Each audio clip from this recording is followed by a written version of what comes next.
These are the Majestic 12 documents.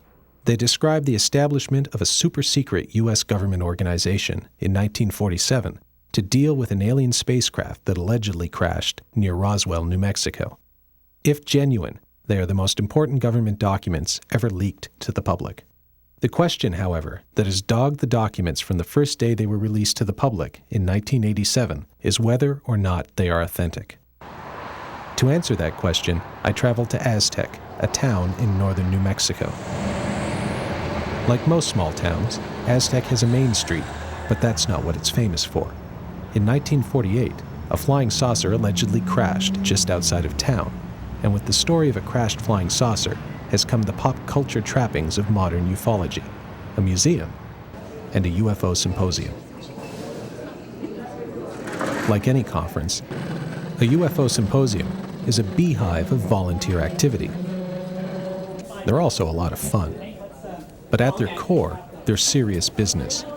Because at a UFO symposium, at least at the good ones like Aztecs, you'll find these guys, ufologists.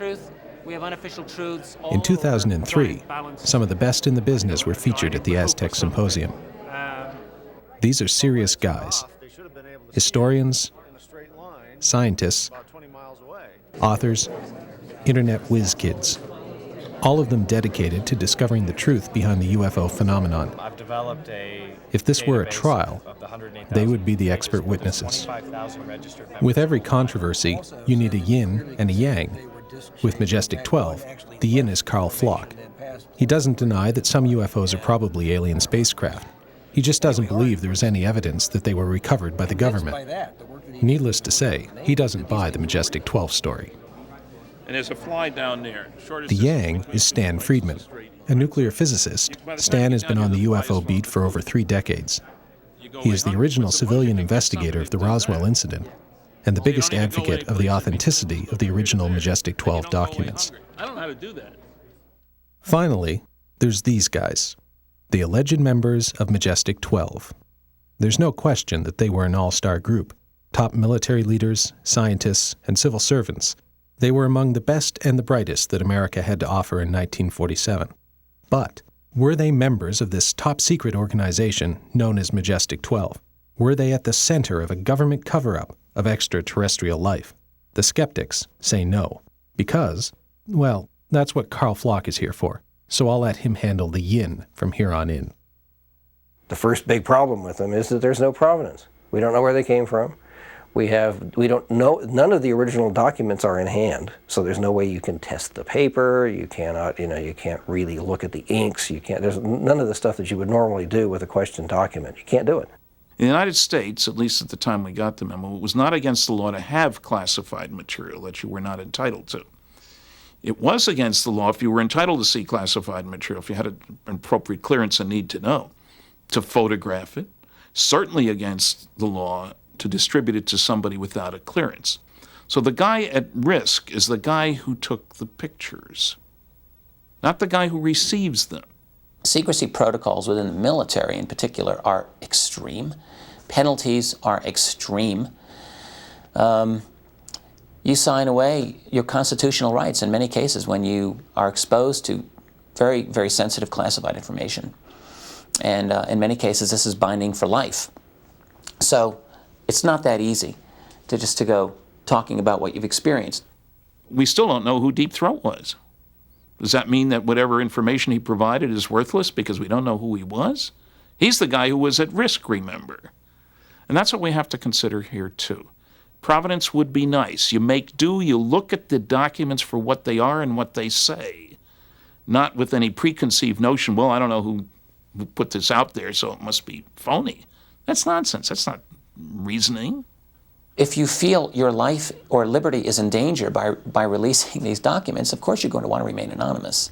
It's an unfortunate situation that we can't verify all of these things. But guess what? That is life. That's life within the field of UFOs. And the reason is because this is a problem pertaining to national security. In other words, this is not just a normal scientific topic on, as people like to say, a level playing field. There is no level playing field here. This is like a huge jigsaw puzzle. More than half the pieces have been taken out intentionally, fake pieces put in sometimes, And it's very difficult. It's very difficult to wend your way through this. The NSA said that 23 of the documents that came from other agencies were from the CIA, which somehow the CIA hadn't found when it did its court-ordered search. So I filed for those 23 documents. After 2 years, I got 9. These were, as John described to you this morning, press abstracts of Eastern European newspaper articles about flying saucers, which the Russians had the day they were published. Their own 14 documents they withheld. I appealed. 3 years after that, I got 4. You'll see what they look like. There's a CIA UFO document. Boy, they're not keeping any secrets. But it's all released, Stan. There's no cover-up, I was told by people in the UFO field. It's 99% sources and methods, they say, and 1% UFO, except it's filed under UFOs. Does this make any sense? Not to me, it doesn't. Many times when people have requested documents through Freedom of Information Act, they have asked that, don't put any sources or methods, and we don't want to know. We just want to know the details of the UFO sightings, since if there's nothing to them, and the subject officially doesn't exist, what's the problem with releasing this information?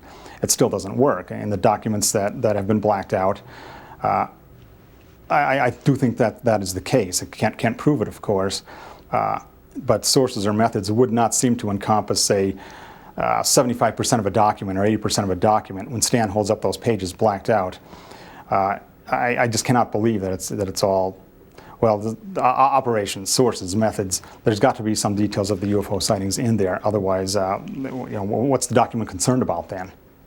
We've seen thousands of pages that are completely blacked out from top to bottom. Maybe those are the MJ-12 documents times 2. We don't know what's under those black lines and black paragraphs. That maybe underneath that it tells a story that is so bizarre and so out there, pardon the pun, but when you look at that maybe those are MJ-12 type documents, that they talk about the UFO phenomenon being real, being the extraterrestrial life is visiting us. On the question of a government cover-up, let me introduce you to the CIA's report of the Scientific Panel on Unidentified Flying Objects from 1953. Its conclusions? That the national security agencies take immediate steps to downplay the UFO phenomenon. The methods?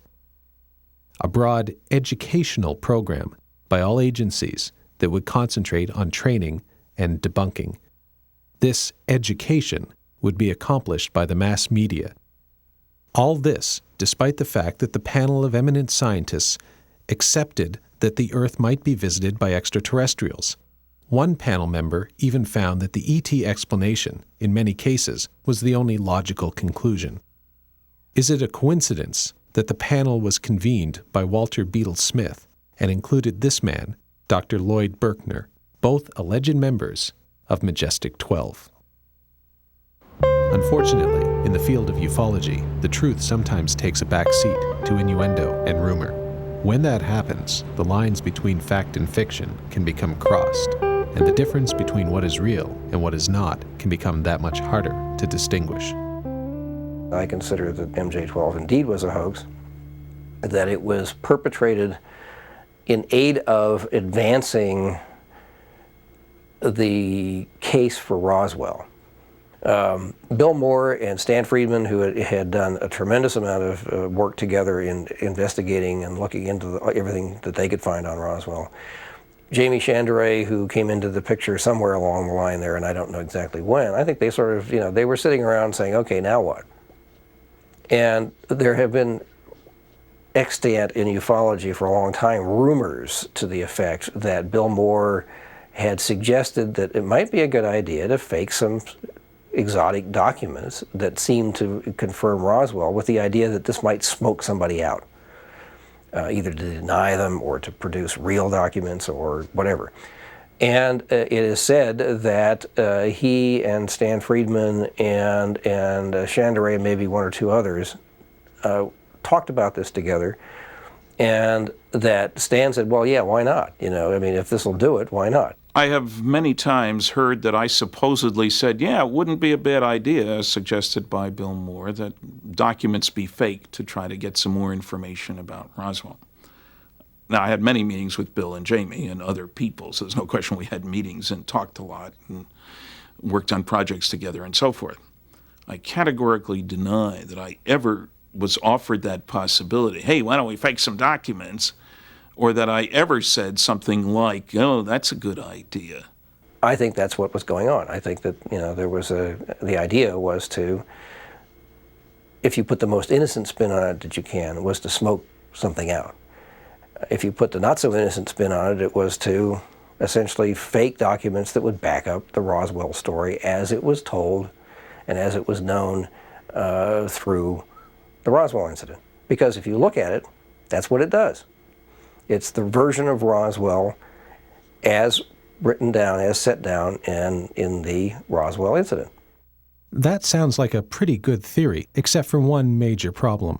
The Roswell incident describes 2 crashes, one near Roswell and one in western New Mexico at the plains of San Agustin. This second crash is not mentioned in the MJ-12 documents. Bill Moore would not appear on camera for this film. However, I corresponded with him a number of times. He steadfastly maintains that he had no knowledge of or involvement in any Majestic 12 hoax. What is so obvious about it that reveals it to be a hoax? Because Stan has spent an awful lot of years, an awful lot of time, an awful lot of money trying to show that they're not hoaxes, such to the end that if they are, they're mighty subtle, they're mighty intricate, and it's a hoax with many moving parts. And yes, you can carry off a hoax with many moving parts, but there's so many coincidences here, so many things that were unknown, seemingly, prior to Stan going out and looking into various nooks and crannies of the archives, the vast National Archive system of the United States, that nobody knew before. Things like the date when Walter B. Smith was named to replace James Forrestal, who had died as a member of MJ-12, August 1st, 1950. There's nothing special about that date, except I had the Truman Library people tell me all the times that Truman met with Walter B. Smith. That was the one day in a 10-month period of time. And they met at the west door of the White House, purpose of meeting unstated. Now, I asked the Truman people, the library people, have you provided this information to anybody else? No. How could somebody get that date right? Stanton Friedman has doggedly researched this issue, in my opinion, and has done an outstanding job in showing that the arguments of those debunkers of these documents are really not all that good, and they don't hold up when you analyze them carefully. Okay, here's the top of page 2. Briefing Officer, Admiral Roscoe H. Hillencoder, MJ-1. Now, okay, we've just killed it according to another objection. It says Admiral. He wasn't an admiral, he was a rear admiral. Military officer, very conscious of rank. Why did he use a generic title? A lot of people don't understand that you use the term general in common usage in the military to mean brigadier general, major general, lieutenant general, 4-star general. You use the word admiral to be vice, rear, and full admiral. Colonel to be colonel and lieutenant colonel. Now, they don't sign anything that way, but they're addressed that way. They can answer the phone saying Colonel Jones even if they're only a lieutenant colonel. There's a casual use of rank for various officers that are listed in there. They refer to a general instead of a lieutenant general. They refer to an admiral instead of calling him a rear admiral, which he was at the time, and so on. And the group of 12 was a mix of military and civilian personnel. Okay, they're all put in a single list. There's no particular protocol listing, and in other words, with the highest ranking people first and then going down the line. And to me, that's suspicious. A bigger problem, to my mind, is that the civilians and the military are all listed together in a single list. In documents like this that I have worked with, that I have created myself, and in fact in which I have been listed, you list the civilians in one column and the military people in the other column, and you rank them in protocol order with the highest ranking people first. So you separate them out into 2 separate groups. And these kind of protocol questions are not trivial to people in government or particularly in the military. His point here is totally wrong. The coup de grace came when I visited the Eisenhower Library recently and managed to get a number of memos written by Brigadier General Andrew J. Goodpaster, Ike's staff secretary. These are memos about conferences held with Ike and other people, the head of the CIA, the Secretary of State, mixed bag, mixed civilian and military. At the top, he lists all the attendees, the civilians, and they're mixed in together. They're not all civilian and then all military. It's just some kind of random order, if you will, including General Goodpaster for himself. And General this, who was only a 2-star general and 3-star general. When I was at the Eisenhower Library, I was able to find out the ranks of all these guys. They've got some really good information there. He signs it Brigadier General Goodpaster. He calls himself a general, not Brigadier General, in the listing. So the fact that Admiral Hillenkoetter, who was Director of Central Intelligence when all this stuff went down in 1947, called himself Admiral, both as the briefing officer and as a member of the group, does not invalidate it at all. And I asked 2 different Eisenhower Library archivists, what about this generic? That's the way they did things, he said. There's nothing strange about that. That's the way it was. Circumstantial evidence is important in determining the authenticity of the MJ-12 documents. That's not enough for the skeptics, however, who won't believe in flying saucers until one actually lands on the White House lawn. What they want are actual documents from actual archives that reference Majestic 12. And even if you find those documents, that might not be enough. There is one document, however, which we were able to get our hot little hands on, an original, essentially original carbon copy of the so-called Cutler-Twining document. It does mention MJ-12/SSP, which we assume stands for a Special Study Group. And that's a document that we can hold on to that says MJ-12. Okay, the Cutler-Twining memo is of the original MJ-12 documents, is the only really original document. This one was found by, oddly enough, Bill Moore and Jamie Chandray at the U.S. National Archives when they were there going through a set of recently declassified Air Force documents. The reason they went to Washington is that I had been in touch when I made a visit to attend a technical seminar on food irradiation. Gave a paper in Washington in like March. And I checked in with the National Archives, which I always do, and Ed Reese told me, the archivist that we'd been dealing with for years, that they were working on classification review of an Air Force headquarters file, entry 267, headquarters intelligence stuff. Wow. Several times in the next few months, Bill and Jamie got strange postcards that seemed to point toward going to Washington, D.C. The return address was Post Office Box 189, Addis Ababa, Ethiopia, and it was mailed from New Zealand, none of which made any sense. So Bill and Jamie went off to Washington. They found another document, a memo from Bobby Cutler, Robert Cutler, to General Nathan Twining, one of the members of MJ-12. Only after they found the Cutler-Twining memo and asked Ed Reese to copy it, make a Xerox copy of it, that they realized it was box 189, which had been mentioned on these postcards. That's the box it was in. It was like somebody was trying to give them a clue. And I should point out that that box was first handled 2 weeks after the death of the last member of MJ-12. Hardly a coincidence. He'd been the last surviving member for 2 years, Dr. Hunsaker. His obituary was in the New York Times on September the 12th, died on September 10th, 1984. The box was first handled 2 weeks later, and it sounds like the motion was in progress, in other words. I couldn't get the archives. They said they couldn't tell me. I asked the names of the people who handled that box. They gave me an accounting. It was first handled on this date, then handled again before it was served to the public, and Bill and Jamie were the public the following July. They would never tell me the names of the people. I asked specifically, and they said they couldn't do that.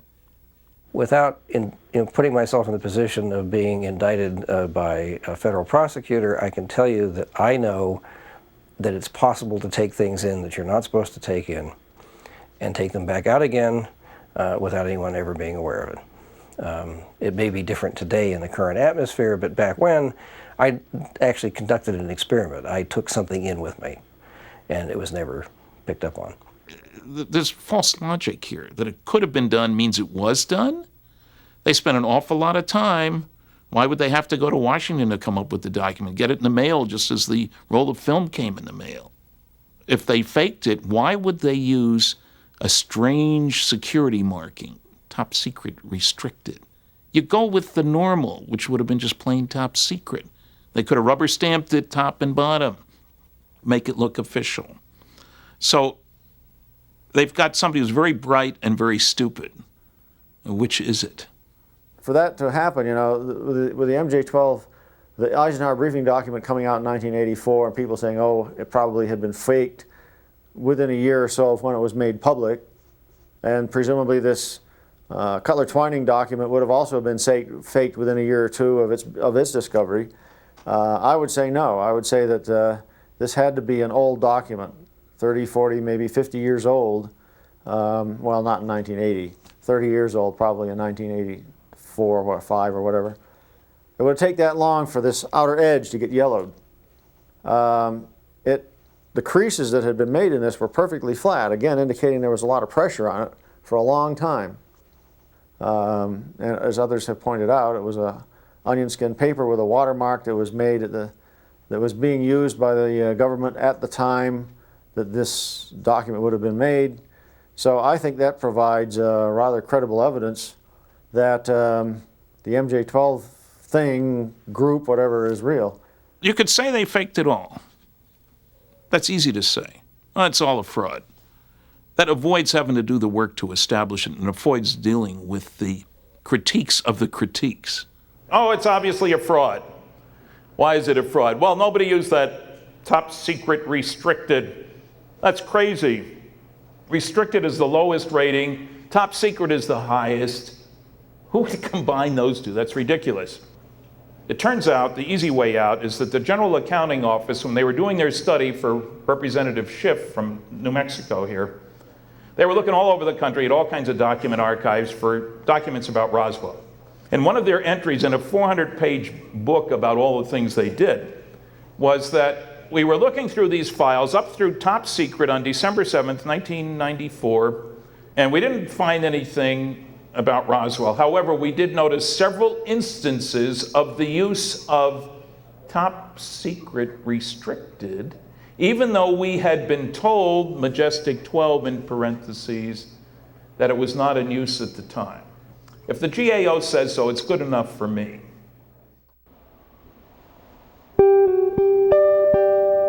The problem with investigating the UFO phenomenon is that just when you think you've made it to the top of the proverbial hill and you can see your destination, you have to turn off the road you were on and head in a new direction, to a place you never would have expected.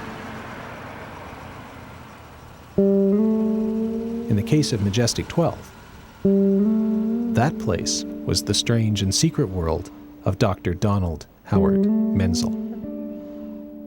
One of the reasons they held off in announcing the fact that they had these documents was they were trying to track down every person who was listed in that list, and tracking down and justifying the presence of Menzel on there was difficult, at the least. Now, Menzel was the leading skeptic of flying saucers back in the 50s and 60s. And vehemently skeptical in a way that I've never been able to understand. Absolutely irrationally skeptical. That gave us pause. How could Menzel be a part of this group? Obviously, this is a joke. Some wise guy put this thing together and is waiting for us to say, hey, look at what we got, and then saying, gotcha, I did it. So we were very cautious. And so I checked around and found that there were a lot of Menzel papers, but certainly nothing indicating he was on the government side of the fence on flying saucers. Then I inquired at Harvard, and Harvard Archives had a whole bunch of Menzel papers. Well, I'd like to come see them. Well, you'll need permission, written permission, from 3 different people to see the papers.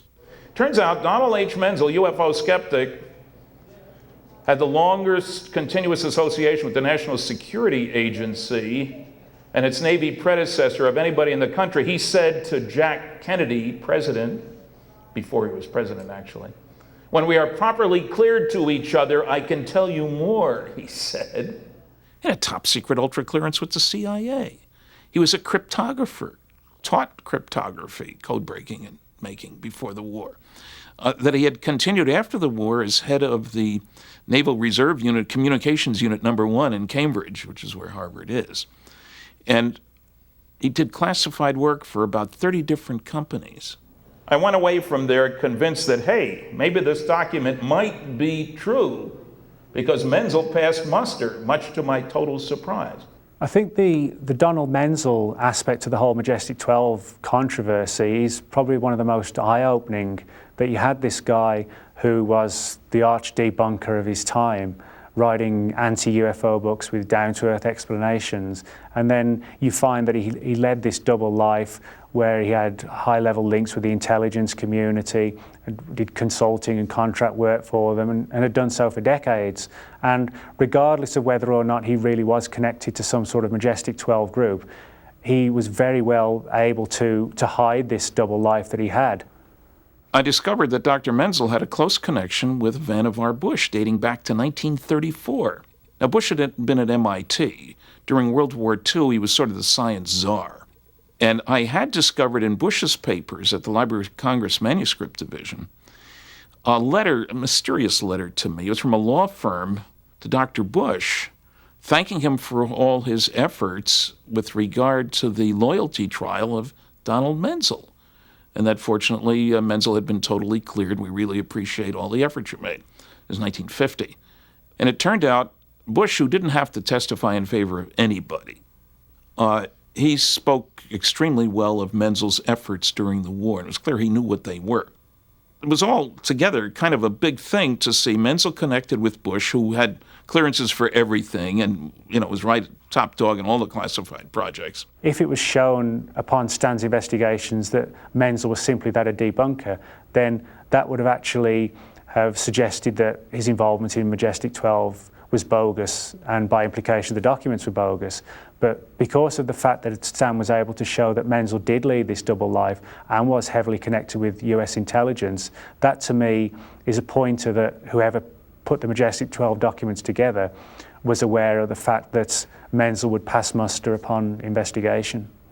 Stan Friedman spent a lot of time looking into Menzel's career, and he discovered that Menzel had he actually had a quote secret life. He was, he was a Naval Reserve officer. He was a cryptographer, a cryptanalyst, and so forth for the National Security Agency, and a variety of other things.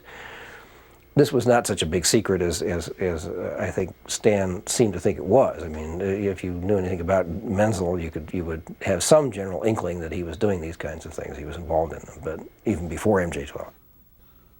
The question of whether anybody knew about Donald Menzel's high security background is an interesting one.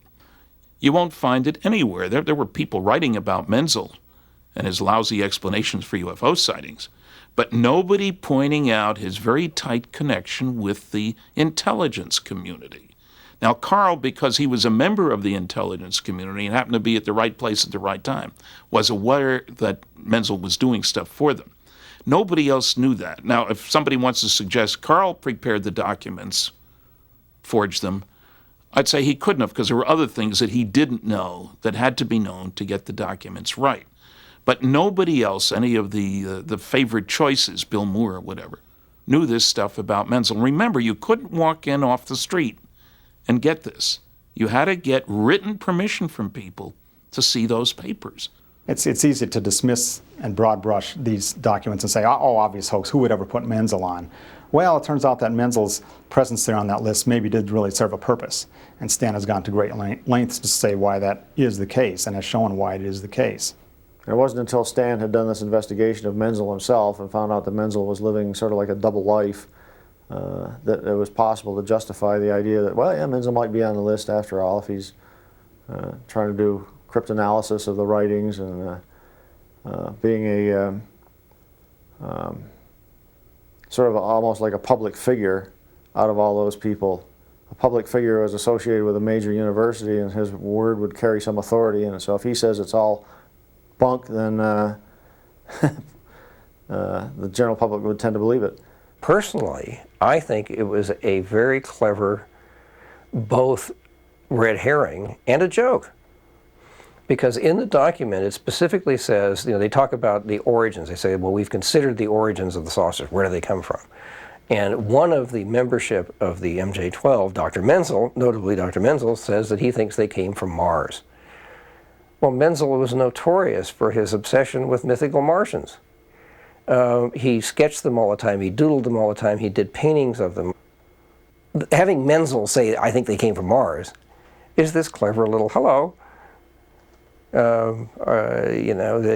This is really not real. It would appear that Carl Flock hasn't read the MJ-12 document. It is very clear in there that it is said that while others thought they might be from Mars, some of the scientists, most notably Dr. Menzel, said it was from outside our solar system, the source. He didn't say they were from Mars. He said they weren't from Mars. It's one of those arguments that sounds great until you realize it's exactly the opposite of what is said. I can imagine the military people saying, well, where could they be from if they're not from here? And somebody's first thought, War of the Worlds and all the science fiction about Mars would be Mars. On July 29th, 1952, General John A. Samford, who was the director of Air Force Intelligence, held a press conference. He had been directed to hold a press conference and talk about what was going on. And in that press conference that started about 4 o'clock in the afternoon on that day, he said that we have investigated between 1,000 and 2,000 sightings and have explained the bulk of them to our satisfaction. The FBI sent their liaison person to the Air Force to find out what was going on with all these sightings. The FBI man was told something rather different from what the general public was told. First of all, the FBI man was told that there are some percentage of sightings that could not be explained. Furthermore, according to this FBI document, some of the military officials were seriously considering the possibility of interplanetary ships, such as ships from Mars. And I can see the scientists, especially Menzel, he was the only astronomer in the group, saying, no, not from Mars. Mars isn't a place where you're going to find any intelligent life. Remember, that has to be somebody who's living there now, not a million years ago, which is a wholly other matter. And I can see Menzel saying, no, not from Mars, from other solar systems. So what Carl claims is an argument against it as an inside joke is nonsense. It isn't that at all. It makes perfectly good sense. It would be if it were the other way around. But it isn't. Here's a few other interesting facts about the secret life of Dr. Menzel. He knew and corresponded with Admiral Roscoe Hillenkoetter. In 1963, Menzel sent him a copy of his anti-UFO book and asked Hillenkoetter what he thought of it. In a letter where there is just as much between the lines as there is in them, Hillenkoetter replied that the book was very well done and that Menzel had effectively put to rest all surmises about flying saucers being from outer space. You have done a thorough and praiseworthy job, Hillenkoetter said to Menzel. This was followed by a letter from Hillenkoetter to his old chum, Major Donald Kehoe, a leading proponent of flying saucers, in which Hillenkoetter stated he had never carried on any conversation with Menzel about UFOs and that he took no position on statements regarding UFOs made by Menzel. In 1958, the CIA received a request for the declassification of the entire Robertson panel report from UFO investigator Leon Davidson. Who did the CIA and the members of the Robertson panel turn to for advice? That's right, Dr. Donald Menzel, who suggested rewording the report to cover things up even more. That Menzel was involved with the panel shouldn't come as a surprise, considering that they had listed amateur astronomers as one of the best tools for spreading the government's UFO gospel to the public. Menzel, as one of the nation's leading astronomers, would have been a natural choice to head this effort. Finally, there's the whole Martian thing. Here is a letter to then-Senator John Kennedy, in which Menzel talks about working on the Mars probe and urges Kennedy to support the project. It seems Mars meant more to him than just little doodles in a notebook. The path to enlightenment in the world of UFOs can take you to some pretty strange places. So it was that I ended up one day at an abandoned radar base in El Vado, northern New Mexico, with UFO researcher Scott Ramsey. where I would discover the relationship between truth and fiction and the UFO phenomenon for myself. It's a proven fact, a verifiable fact from the documents that have been declassified, that the FBI and the Air Force had a meeting in October 1988 to discuss the documents. The Air Force assured the FBI that the documents were completely bogus, and this was in a meeting that no notes were taken in the meeting between the Air Force and the FBI. It was just a verbal arrangement. Nick Redford sent me a copy of a letter he got from Air Force Colonel Weaver. He's the man who wrote the Air Force's Roswell report, the big fat Roswell report, Fact versus Fiction in the New Mexico Desert. The Air Force supplied the fiction, unfortunately. Monster.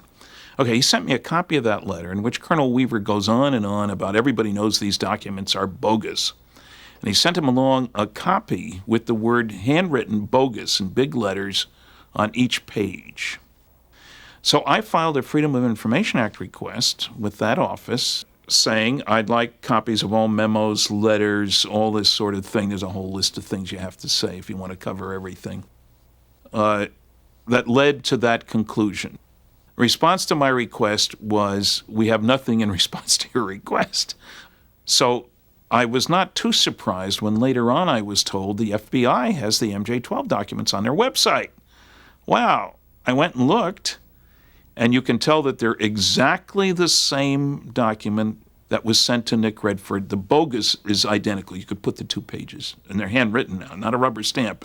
So what is the basis for the FBI saying they're bogus? It's Colonel Weaver saying they're bogus. What's the basis for Colonel Weaver saying they're bogus? Nothing. He didn't say that's classified, which is what I expected, an evaluation. He said, we have nothing. If you're trying to manage this problem and you're trying to control the UFO problem, the real problem becomes not to slam that lid down 100%, because that is impossible. The real issue, it seems to me, is to neutralize or make useless information that does come out. Colonel Weaver seemed to have no qualms about lying in his Air Force Roswell report. He deliberately left out a qualifying clause in an FBI memo, which subsequent communication had not borne out the belief, this is basically it, that this was a balloon that was found. He left that part out to turn the meaning around 180, leaving the FBI says it was a balloon. Well, if you read the memo, which he doesn't provide, it doesn't say it was a balloon. It says just the opposite. They found out it wasn't a balloon. This is disinformation. There's the pro side, and then you offer the con, and you sow the seed of doubt in the public mind so that you realize you're not going to convince everyone, but you'll convince enough people so that people doubt, well, was Roswell this, or was it that, or was this object a real flying saucer, or maybe a weather balloon? If you sow the seed of doubt, action will usually not follow the knowledge, and that's really the only thing that they care about.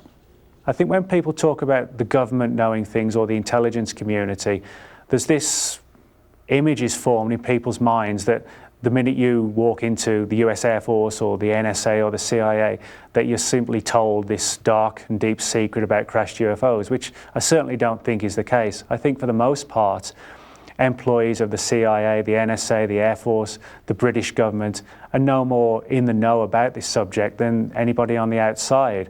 And I think the whole way that secrecy is kept is by hiding information and by ensuring that certain people only know certain aspects of the story or enough to do their own job. And I think that is why the secrecy has been maintained. The Air Force, from 1947 onwards, at first took the attitude that everything that people were reporting was probably real. Turns up in the Twining, General Twining's letter in September of 1947 saying that the things that are being seen are real and not visionary or fictitious. And yet, by 1949, 1950, the Project Grudge and Project Blue Book people were trying to sweep everything under the rug, saying it was all misidentifications, hoaxes, or delusions. I believe that was a result of when General Vandenberg rejected the so-called estimate of the situation. In the estimate of the situation written in the summer of 1948, Air Force intelligence at Wright-Patterson Air Force Base had concluded that these flying saucers were real interplanetary, and we've been told And the only reference that we have on this, Captain Ed Ruppelt's book, the report on unidentified flying objects, he says that Vandenberg rejected the estimate of the situation, thereby setting a policy that ET was not acceptable explanation for UFO sightings.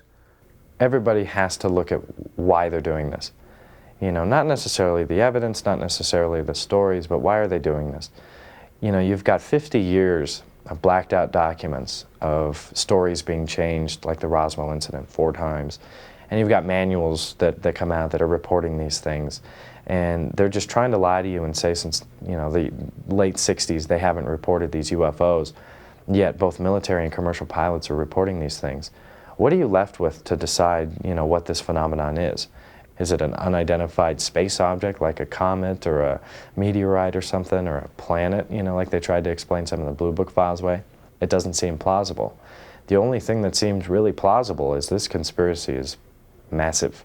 You know, that the government is hiding this stuff for so long and they're trying so hard to keep it from us. I think the last question would be why? And that's what we all have to kind of answer for ourselves.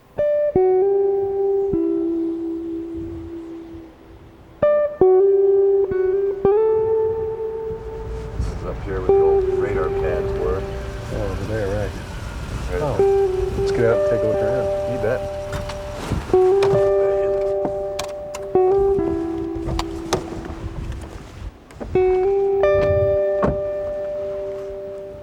So this was it down here.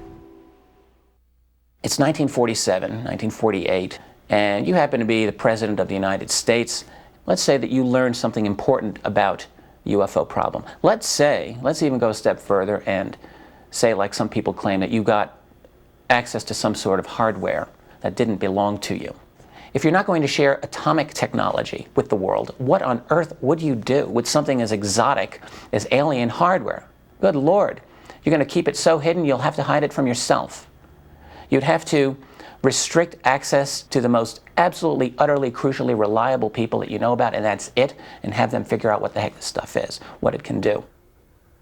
And they would be sort of like the troll under the bridge that says anybody has to have a high security clearance. They make them pay for getting in to see whatever this hard evidence is. They're controlling the doorway to the evidence. And information might flow into that doorway, but isn't likely to flow out. I am convinced that something very, very strange happened at Roswell. And personally, I do think there's a lot of credible testimony that suggests it was a crashed UFO and that alien bodies very, very possibly were recovered. I think what probably happened in the wake of that, though, was that when the story began to leak out, various deception programs and operations were put into place, and anyone who dared to become involved in investigating these things, who was outside of the loop, would simply find themselves in this mass of confusion, a kind of a hall of mirrors where it was kind of difficult to know where the truth began and the rumors and the fake stories ended. Majestic 12. It all comes down to the Roswell incident. Fact or fiction in the New Mexico desert. But who's fact and who's fiction? When the Air Force took it over, it became the Tia Amaria. And then later on in life, El Vado. You dare to go in there? Sure, let's take a look. You're not afraid of bats, are you? Well, I don't want to get bitten by one. This is it right here.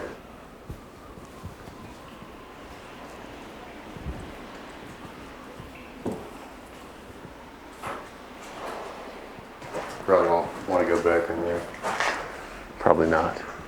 I guarantee you.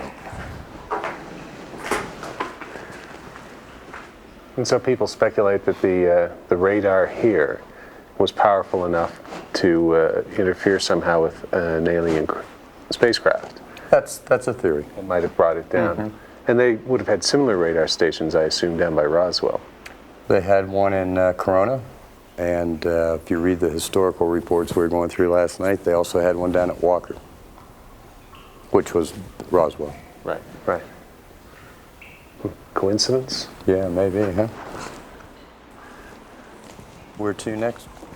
Well, let's go up and take a look at where the radar was actually put in place. Oh, okay. There's a couple different sites up there. Okay. Then we'll head to the Officers Club. There you go. I'm hungry. I'll buy you a drink. None of this proves Roswell happened, of course, or that the Majestic 12 documents are genuine. What it does show, however, is that you shouldn't always believe the skeptics, who for years, until Scott proved them wrong, maintained that the El Vado base did not exist at the time of the Roswell incident. A hall of mirrors, indeed. I think this is the real project. The manpower makes sense. The documents seem to stand up to very strong scrutiny when you start digging into what's at the archives and looking at other documents and looking at the people and all the rest of that. And so I consider these the most important documents, classified government documents, ever leaked to the public. They say that we're not alone in the universe. They say we're not the big shots in the universe. They say the government has known this since 1947, has had an operating group looking after things since that time. Still not convinced that, in the words of Buffalo Springfield, there's something happening here? Well, consider a memo written by this man, Canadian government engineer Wilbert Smith, who in 1950 met with Dr. Robert Sarbacher, a distinguished American scientist working with the U.S. Department of Defense Research and Development Board. The subject of their conversation? Flying saucers.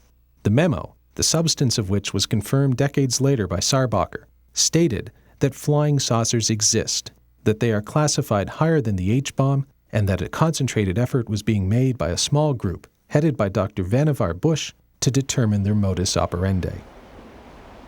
Was that group Majestic 12? In my opinion, on the balance of probabilities, if not quite beyond a reasonable doubt, the answer is yes.